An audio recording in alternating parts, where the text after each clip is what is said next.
নওশাদ রেজাউনের খোঁজে কটেজের দিকে এসেছে। রেজাউন কটেজ থেকে বের হচ্ছিল। নওশাদের সঙ্গে দেখা হয়ে গেল। কিরে, কোথায় তুই? কোথায় আবার? সব কিছু ঠিক আছে কি না খেয়াল করছিলাম। তুই না সানসেট দেখতে গেলি? রেজাউন, আমাদের কটেজটা কোন দিকে? এটাই। সব ঠিক আছে, গিয়ে দেখতে পারিস। লাক্সারি কটেজের পাশে রুমে আঙ্কেল থাকবে আর বিচ সাইডে তোদের রুম। ওদের সার্ভিস ভালো, গিয়ে দেখ। সেটাই দেখতে এলাম। তুই কক্সবাজার থেকে এত দূর কেন যে নিলি অহেতুক? নওশাদ সব সময় এত কিছু ভাবলে হয় না। ফ্যামিলি নিয়ে এসেছি, তাই একটু অন্যরকম পরিবেশ বেছে নিলাম। ওই যে দেখ, আঙ্কেল চলে আসছে।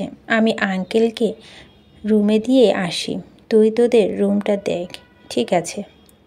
রেজাউন নওশাদের আব্বাকে রুমে নিয়ে যাচ্ছে। নওশাদ পিছনে তাকিয়ে দেখে সুমন আর হেরা কটেজের দিকে আসছে। সে কটেজের ভিতরে অবস্থান দেখার জন্য একটু আগেই কেটেছে ঢুকে গেল। রুমে ঢুকেই তার চক্ষু চড়ক গাছ। রেজাউন একটা কিছু করবে সে জানতো, কিন্তু এ কী করেছে? পুরো রুম কালারফুল ক্যান্ডেল দিয়ে সাজানো, বিভিন্ন জায়গায় নানা রকমের ফুল। পুরো রুমটা আলো আধারিতে অদ্ভুত সুন্দর লাগছে। কিন্তু একই বিছানায় ফুল দিয়ে হার্ট শেপ বানানো। নওশাদের মাথায় হাত দিয়ে দাঁড়িয়ে আছে।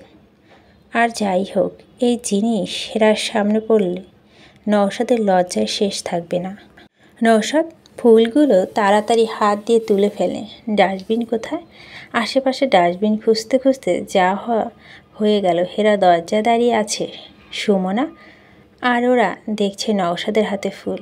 হেরা আস্তে করে দরজা থেকে সরে যেতে নিল। সুমনা বলল, এই হেরা, কোথায় যাচ্ছ তুমি? ভাবি আব্বাকে দেখে আসি, আঙ্কেলের কাছে লোক আছে, তুমি ভিতরে ঢুকো। দেখো তোমার বর কি সুন্দর করে ঘর সাজাচ্ছে তোমার জন্য। সুমনা, বিশ্বাস করো, এইসব আমার কাজ না, সব রেজাউনের শালার কাজ। নওশাদ এরকম আর্তনা করে উঠল। কি বলছো এসব? ফুল বেড়ে ছিটাচ্ছ তুমি আমাদের সামনে, তোমার হাতে ফুল, আর দোষ রেজাউনের। Come on Naushad. Sumona, believe me. Sumona মুচকি হেসে হেরাকে রুমে ঢুকিয়ে আস্তে করে দরজা লাগিয়ে চলে গেল।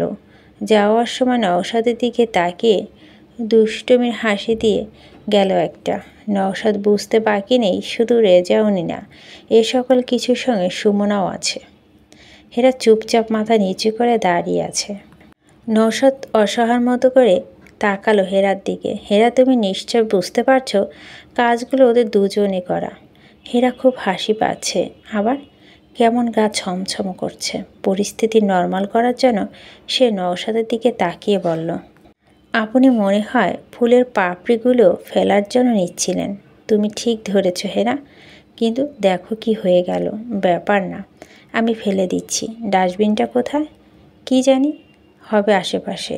ওই তো বলে। হেরা ফুলের পাপড়িগুলো ডাস্টবিনে ফেলে দিল। এইগুলো এখানে থাকলে রুমটা আরও নোংরা হতো। নওশাদের মোবাইলে মেসেজ এসেছে। সে সেটা দেখা হলো। মোবাইলে হাতে নিয়ে দেখে রেজাউনের মেসেজ। রুম পছন্দ হয়েছে কিনা জানতে চেয়েছে। ফাজিল কোথাকার। কিছু বললেন? না, তোমাকে না, রেজাউনকে বলেছি। বাদ দাও হেরা, তোমাকে এসব করতে হবে না। রুম সার্ভিসকে বলে দিলে ওরা ক্লিন করে দিবে। হেরা, বলো, যদি কিছু মনে না করেন তাহলে মোমবাতিগুলো জ্বালানো থাকুক। খুব সুন্দর লাগছে। ঠিক আছে। নওশাদের অস্বস্তি লাগছে হেরার সঙ্গে রুম বেডও শেয়ার করতে হবে ভেবে। ডাবের পানি খেয়েছো হেরা? না। দিব আপনাকে? আমি দিচ্ছি, বলে নওশাদটা এগিয়ে দিল হেরার দিকে। আপনি নেবেন না? নিচ্ছি।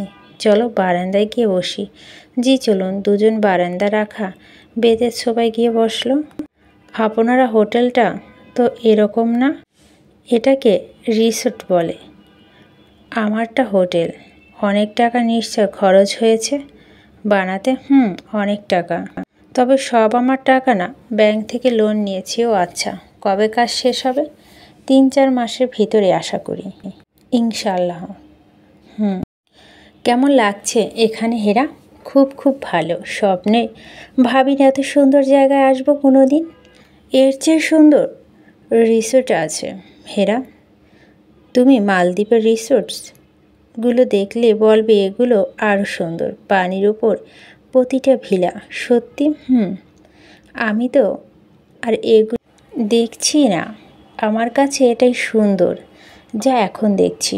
নওশাদ মনে মনে বলল, তোমাকে আমি ওইসব কিছু দেখাতে নিয়ে যাব হেরা। আচ্ছা, এখন কি পানির কাছাকাছি যাওয়া যাবে না? যাবে। যেতে চাচ্ছ? আপনি পারমিশন দিলেন, একা তো যেতে দিব না। ঠিক আছে, আর একটু রাত বাড়ুক, আমরা দুজনে হাঁটতে যাব, ঠিক আছে? চলো দেখি আব্বার কিছু লাগবে কি না। আব্বাকে নিয়ে টেনশন হচ্ছে। নিয়ে তো এসেছি, আবার অসুস্থ না হয়ে যায়। ইনশাল্লাহ কিছু হবে না, চিন্তা করবেন না আপনি। হেরা, তুমি ফ্রেশ হয়ে নাও, ড্রেস চেঞ্জ করলে আরও আমি আব্বাকে দেখে আসি। জি ঠিক আছে। নওশাদ রুম থেকে বের হয়ে গেল। ডিনারের আগে ওরা সবাই রিসোর্টের পাশে বসে গল্প করছে। সুমনা হেরার উদ্দেশ্য বলে উঠল, রুম পছন্দ হয়েছে হেরা? জি ভাবি, আমি আগেই রিসোর্টে আসিনি। খারাপ না, ভালো লাগছে। আমি তো আগে সমুদ্রই দেখিনি ভাবি, আমার তো সব কিছু ভালো লাগছে। নওশাদ গতবার বালিতে যে রিসোর্টে ছিল, আমরা বিশ্বাস করবে না এত সুন্দর ছিল। সবচেয়ে আকর্ষণীয় ছিল পুলটা। প্রতিটা কটেজে আলাদা আলাদা ফুল এবং ঘেরা দেওয়া। ওদের প্রাইভেসিটা দারুণ লেগেছে। নওশাদের কানের কাছে মুখ এনে রেজন বলো, পারফেক্ট হানিমুন রিসোর্ট বুঝলি, গিয়ে দেখতে পারিস।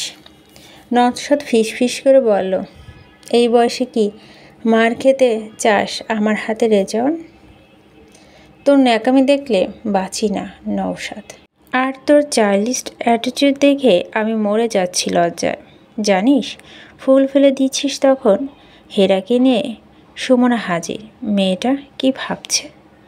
কি আর ভেবেছে, ওর বর ওর জন্য রুমটা স্পেশাল বানাচ্ছে, তাই না? ভালো বলছিস। নওশাদ সিরিয়াসলি, সমস্যাটা কোথায়? বলছি না তুই বুঝিস না, বুঝিয়ে বল। শোন, হেরাকে কখনো তোর দেখলাম না আমার দিকে সেরকম কোনো ফিলিংস নিয়ে দেখতে। কি বলিস? তুই অসুস্থ হয়ে ছিলি, তোর সেবা যত্ন করলো, খাইয়ে দিচ্ছে, মাথায় পানি দিচ্ছে, তারপর এ কথা বলছিস? এসব কিছু হয়তো সে কৃতজ্ঞতা বোধ থেকে করছে, ওকে বাঁচিয়েছি ভেবে করছে। কি করলে বুঝবি? শোন, বোঝা যায়। আমার জানি কেমন মনে হচ্ছে ও আমাদের এই বয়সের গ্যাপটার জন্য অনেক আনইজি ফিল করছে। তাহলে করণীয় কি? চিন্তা করছি সেটা। একটা কথা বল, আজ প্লেনে ওর হাত ধরে যেভাবে বসেছিলি, সেভাবে ওর ভরসা জায়গা হয়ে, ওর তারুণ্য সঙ্গী হয়ে একটু একটু এগিয়ে যাওয়া না নওশাদ? তোর মতো একটা ম্যাচিউরড মানুষকে আমার জ্ঞান দিতে হবে ভাবতে কষ্ট হচ্ছে। তোর ভিতরে সমস্যা, তাই ইচ্ছে করে আমি ডাবল বেডে কটেজ নাই। কি ডাবল বেডের কটেজ ছিল রেজন? ছিল, কিন্তু আমার সামনে রিসিপশনের একটা ফ্যামিলি চেক ইন করেছে, তাই এত খুশি হওয়ার কিছু নেই। রেজন হাসছে নওশাদের দিকে তাকিয়ে। সুমনার হেরা কি নিয়ে হো হো করে হাসছে। ওরা দুজনে সেদিকে মনোযোগ দিল। তাকিয়ে দেখে বয়সে দেড়েকের একটা ছোট্ট বাচ্চা কোলে নিয়ে হেরা বসে আছে। রেজাউন ওদের কাছে এগিয়ে সুমনাকে জিজ্ঞেস করলো, আরে এই বাচ্চা কোথায় তোমরা? সুমনা একটা বড় ফ্যামিলি গ্রুপ দেখিয়ে বলল ওদের। হাঁটতে হাঁটতে হেরার কাছে এসেছে, এখন নিতে যাচ্ছে, ওর মা যাচ্ছে না, তাই হাসছি আমরা। তোমাকে পছন্দ করেছে হেরা। ভাইয়া দেখলেন কি কিউট মেয়েটা? মার্শাল্লাহ, একদম পুতুল। বুঝলে হেরা, ভেবেছিলাম তোমার সুমনা ভাবি এত কিউট, আমাকে একটা কিউট পুতুল দিবে। তিনি দিয়েছে দুটো বাদর ছেলে। রেজন, বাদরের বাচ্চা বাদরই হয়। তোমার ছেলেরা তোমার মতোই হয়েছে। আমার মতো হলে কিউটি হতো। হেরা হাসছে রেজন আর সুমনার কথা শুনে। তোমার বাদর ছেলেদের খোঁজ নিয়েছিলে কি করে তারা? টিচার এসে পড়াতে বড়জন আর ছোটজন পাশের ফ্ল্যাটে তার ফ্রেন্ড মিনাদের বাসায়। আম্মা মাথা খারাপ করে দিছে। তোমার ছোট ছেলের বাইরে ফ্রেন্ডদের সাথে পাস্তা খেতে যাবে পারমিশন দিতে। আম্মা বলছে তোমার মা না বললে যেতে দিব না। রাগ দেখিয়ে কতক্ষণ গজ করতে করতে মিরাবের কাছে গিয়েছে। Parenting is a very difficult job nowadays, বুঝলে তো রেজন? কেন ইঞ্জিনিয়ার হয়ে ঘরে বসে থাকি? ওদের জন্য। সেজন্যই তো তোমাকে হাজারবার স্যালুট দিই দিনে সুমনা। তুমি তো চাপাবাজি করেই পার করে দিলে বাপের দায়িত্ব। কি বলো ওদের নিয়ে? সাইকেল চালাই, সপ্তাহে একদিন সুইমিং করাই, শপিংয়ে নিয়ে যাই। কয়টা বাপ এসব করে এখন? রেজনের সামনে থেকে যাওয়া তো মেজাজ খারাপ হচ্ছে তোকে দেখে। যাও দেখো ডিনার কখন খেতে পারো। যাচ্ছি। রেজন হাসতে হাসতে উঠে গেল। ভাইয়া অনেক মজার মানুষ, ওর মনটা সোনার মতো, বুঝলে হেরা? আমি খুব ভাগ্যবতী ওকে জীবনে পেয়ে। হেরা মুগ্ধ হয়ে সুমনার মুখটা দেখছে। কি সুন্দর লাগছে চোখে মুখে। রেজন ভাইয়ের জন্য ভালোবাসা চকচক করছে। হেরা আশেপাশে নওশাদকে খুঁজছে, কিন্তু কোথাও নওশাদকে পেল না। উনি কি রুমে চলে গেলেন? মনে মনে ভাবছে হেরা।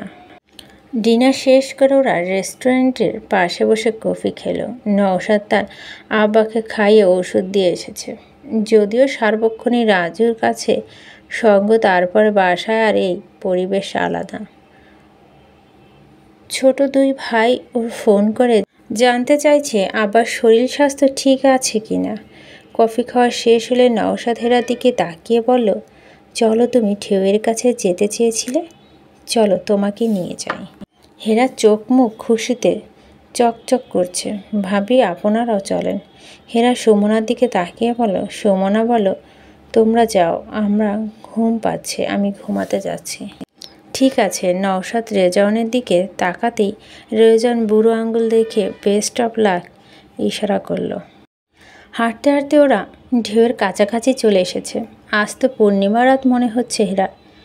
আজ না আগামীকাল পূর্ণিমা? তাই জি, আজকেও কত বড় চাঁদ উঠেছে দেখো। অনেক সুন্দর চাঁদ। আকাশে পূর্ণিমা চাঁদ, পায়ের কাছে সমুদ্রের ঢেউ।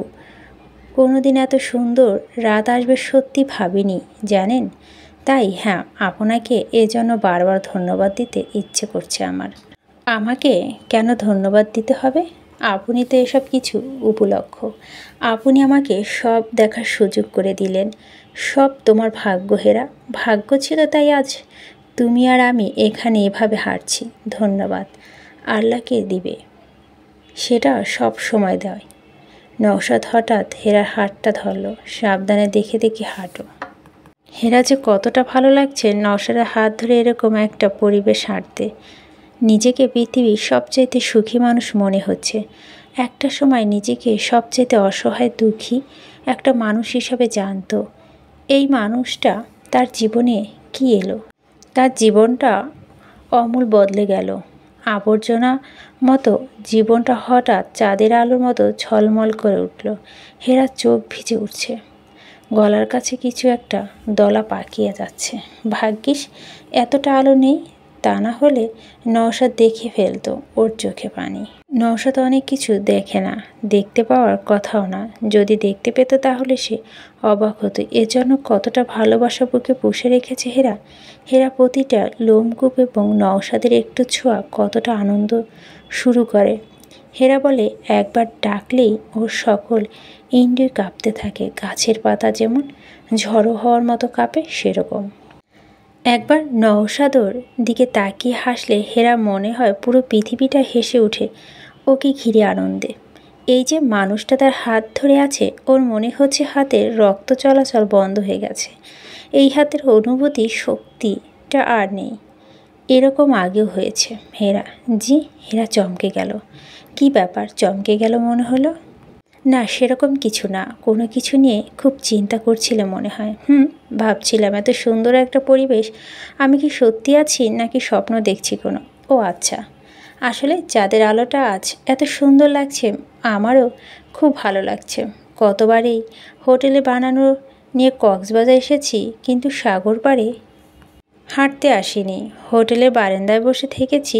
বিশ্বাস করবে, আজ অন্যরকম লাগছে। হেরা হঠাৎ করে গীতি চলে যাওয়ার পর এতটা একা হয়ে গিয়েছিলাম, মনে হতো না কোনো আড্ডার মতো হই। ধীরে ধীরে কাজে এত বিজি হয়ে ফেললাম নিজেকে। বাসা অফিস মনটা যে রিফ্রেশ করার জন্য গল্প খেলতাম। এই ছিল জীবন।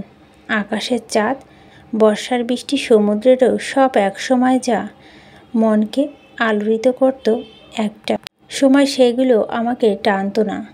একাকিত্বের চেয়ে বড় কষ্ট কিছুই নেই। কথা বলতে বলতে ওরা কটেজের কাছে চলে এসেছে। হঠাৎ হেরা নওশাদের দিকে তাকিয়ে বলল, আপনি কি এখন আগের মতো একা? নওশাদ হেরা চোখে চোখ রেখে কিছুক্ষণ তাকিয়ে রইল, তারপর বলল, এখন আর আগের মতো একা লাগে না। সবসময় মনে হয় আমার খেয়াল রাখছে কেউ, ডাকলেই তাকে পাশে পাওয়া যায়। হেরা এত ভালো লাগলো নওশাদের কথাটা শুনে, আনন্দে মনটা ভরে গেল। একটা কথা বলি, এই যে বললেন না ডাকলে পাশে পাওয়া যাবে, আমি চাইবো আপনি এই কথাটা সবসময় মনে রাখবেন। নওশাদ চোখের পলক ফেলে সম্মতি জানালো। চলেন ভিতরে যাই। হেরা ফ্রেশ হয়ে এসে দেখে নওশাদ শ্বশুরের ঘর থেকে এখনও আসেনি। কটেজের বারান্দার দরজা খুলে দিল, সমুদ্র দেখা যাচ্ছে। সে দরজায় এসে দাঁড়ালো। চারটা এখন মধ্য আকাশে। হেরার মনে হচ্ছে এই আলোটা সরাসরি তার জীবনটাকে আলোয় ভরে দিচ্ছে। এত সুন্দর একটা জীবন তার জন্য কোথায় অপেক্ষা করছিল, বিশ্বাস করতে কষ্ট হচ্ছে। নওশাদ দরজা নক করে ঘরে ঢুকল। আব্বার সঙ্গে কথা বলেছিলাম, কালকে নাকি সমুদ্র পানিতে নামবে। আল্লাহ জানে এই কথা যদি কালকে পর্যন্ত মনে থাকে কিভাবে আটকাবো। আপনি চিন্তা করবে না, সমুদ্র নামলে আমি ধরে থাকবো আব্বাকে। দেখা যাক কি হয়। আমাকে কালকে হোটেলের সাইডে যেতে হবে, ততক্ষণ আব্বাকে কন্ট্রোল করতে পারবে তুমি? হেরা নওশাদের ঘরে ড্রেস হাতে তুলে দিল। পারবো, চিন্তা করবেন না। আপনি খুব ভালো একজন সন্তান। একা মানুষ হয়ে বৃদ্ধ বাবার কত খেয়াল রাখেন। ওনার সব ছোটোখাটো বিষয় আপনি কত মনোযোগ দেন। ভালো সন্তান কিনা জানি না, তবে আম্মা নেই, আব্বার খেয়াল তো রাখতে হবে, তাই না? আল্লাহ আমাকে সামর্থ্য দিয়েছে, সাহায্য করার মতো লোক রাখার, নিজে তো সব পারি, দায়িত্ব কখনো ফেলে রাখতে পারি না আমি। তুমি কি সমুদ্র দেখেছিলে? আমি ফ্রেশ হয়ে আসি, দুজনে একসঙ্গে দেখি। ঠিক আছে। হেরা রুমটা গুছিয়ে নিল। হঠাৎ ওর মনে হলো আজই প্রথম এবং আর নওশাদের ঘরে এক বিছানা ঘুমাবে। সঙ্গে সঙ্গে লজ্জার মুখ লাল হয়ে গেল। শুধু যে লজ্জায় সে আক্রান্ত হলো তা না, লজ্জা ছাড়াও অন্য এক অনুভূতি তাকে ঘিরে ধরল, যে অনুভূতির সঙ্গে ওর পরিচয় হয়নি আগে কখনো। হেরা হঠাৎ মনে হচ্ছে খুব ঠান্ডা লাগছে, দাঁতের সঙ্গে দাঁত লেগে যাচ্ছে। নওশাদ ওয়াশরুম থেকে বের হয়ে দেখে হেরা আয়নার সামনে দাঁড়িয়ে নিজেকে দেখছে। হেরার কোনো জবাব দিল না, যেভাবে দাঁড়িয়েছিল সেভাবেই দাঁড়িয়ে আছে। নওশাদ আবার ডাকলো। কোনো সাড়া শব্দ না পেয়ে নওশাদ ওর পাশে এসে ওর ঘাড়ে হাত রাখতে হেরা খুব চমকে উঠল। নওশাদ পুরো অবাক হয়ে গেল। কি ব্যাপার, তুমি কি চিন্তায় মগ্ন ছিলে হেরা? দুবার এত কাছ থেকে ডাকলাম, কোনো সারা শব্দ নেই। না মানে কিছু না, আপনি ঘুমাবেন এখন? হেরা মনে হচ্ছে ওর কথা জড়িয়ে যাচ্ছে গলা দিয়ে, কথা বের হচ্ছে না। তোমার ঘুম পাচ্ছে? সেরকম কিছু না, তোমাকে দেখে ক্লান্ত মনে হচ্ছে। আমি একটা বই পড়ছিলাম, সেটা পড়তাম। সঙ্গে বই নিয়ে এসেছো? একটা বই পড়েছিলাম, শেষ হয়নি, নিয়ে এসেছি সঙ্গে। গ্রেট, তুমি বই পড়তে থাকো, আমি ল্যাপটপে একটু কাজ করব। ইন্টেরিয়র ডিজাইনার কিছু লবি ডিজাইন পাঠিয়ে দেব। ঠিক আছে। এরা বই খুলে বিছানায় হেলান দিয়ে পড়া শুরু করছে। সে কোনভাবে মনোযোগ দিতে পারছে না, বারবার আর চোখে নওশাদকে দেখছে। নওশাদ খুব মনোযোগ দিয়ে ল্যাপটপে হোটেলের লবি জন্য করা ডিজাইনগুলো দেখছে। আগামীকালকে এই ডিজাইন ফাইনাল করতে হবে। অনেকক্ষণ পর্যন্ত নওশাদ ল্যাপটপে কাজ করলো। কাজ করার সময় হঠাৎ খেয়াল করছে হেরা ওকে খেয়াল করছে। ও কি খুব অস্বস্তি বোধ করছে? নয়তো নওশাদের সঙ্গে এক ঘরে এক বিছানায় ঘুমাবে বলে। তখন চমকে গেল, কি হয় এর জন্য? নওশাদ নিজে কেমন লাগছে এখন? আচ্ছা, হেরা কি ভয় পাচ্ছে? নওশাদ তাকিয়ে দেখে হেরা কাত হয়ে ওপাশ ফিরে শুয়ে আছে। অনেক রাত হয়ে গেছে। নওশাদ ল্যাপটপ বন্ধ করলো। হেরা কি সরাসরি বলে দিল, কেমন হবে? তুমি আরাম করে ঘুমাও, আমাকে নিয়ে ভয় পেতে হবে না। ছি, এটা কিভাবে বলবে সে? নওশাদ ল্যাপটপে চার্জারটা আনার জন্য উঠে দেখে হেরা কাত হয়ে ঘুমিয়ে গেছে। ঘুমন্ত হেরাকে দেখার সঙ্গে সঙ্গে নওশাদের বুকে পাথর ভাঙার মতো কিছু একটা ফাটলো যেন। নওশাদ বেড সাইড ল্যাম্পটা ছাড়া সব আলো নিভিয়ে দিল। উঠে বারান্দার ঘরের দরজা নক করলো। হেরা, ঠান্ডা লাগছে, বোঝা যাচ্ছে কেমন কুজো হয়ে ঘুমাচ্ছে। পায়ের কাছে রাখা চাদরটা দিয়ে কাছে গিয়ে দাঁড়াতেই ওর ঠোঁটের নিচে সেই ছোট্ট তিলটাতে চোখ আটকে গেল নওশাদের। এই তিলটা দেখে ওর খুব ইচ্ছে করে তিলটাকে চুমু খেতে। আজও যখন কটেজের সামনে কথা বলছিল দুজন, তখন ইচ্ছে হচ্ছিল তিলটা দেখে চুমু খেতে। একদিন হেরাকে বলবে, হেরা, আমাকে দিবে তোমার ঠোঁটের নিচে তিলটা আর বুকের ওই ক্ষত দাগটা চুমু খেতে? জানো হেরা, তুমি কথা বলার সময় যখন তিলটা কাঁপে, তখন মনে হয় আমার বুকের ভিতর সব কিছু কাঁপে। আর তোমার সেই ব্যথার দাগে চুমু খেলে একবার দেখবে আমি সব কষ্ট তোমার মাঝে টেনে নেব সেই চুমুতে, আর কোনো কষ্ট তোমাকে স্পর্শ করতে না দেখো তখন।